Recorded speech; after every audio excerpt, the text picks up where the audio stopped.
Hi everyone, good morning. Welcome to Fatai 8 in a day 22। তো আজ সকাল থেকেই তো আকাশ মেঘলা করেছিল আর ঝোড়ো হাওয়া বইছিল। তো ওয়েদারটা কিন্তু বেশ ঠান্ডা ঠান্ডা ছিল, আর তার সাথে আজ ছিল আমাদের পান্তা। কিছু করার নেই, খেতেই হবে, ওয়েদারের ওপর তো কারোর হাত থাকে না না। তো আজ ব্রেকফাস্টে খেয়েছিলাম পান্তা ভাত, তার সাথে অল্প একটু মুড়ি নিয়েছিলাম, আর তার সাথে খেয়েছিলাম আলু ভাজা আর পটল ভাজা। আমার কিন্তু পান্তা ভাত খেতে একদমই ভালো লাগে না, অনেকের হয়তো ভালো লাগে, বাট আমার ভালো লাগে না কেন জানি না।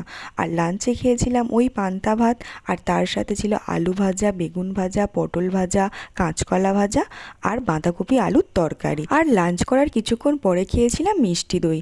আর সন্ধেবেলা যেহেতু গরম খাওয়া যাবে না, তাই আর চা খাওয়া হয়নি, তো অল্প একটু চিপস আর নিমকি খেয়েছিলাম। সকাল থেকে যেহেতু দুবার ভাত খেয়েছি, তাই আর ডিনারে ভাত খাইনি।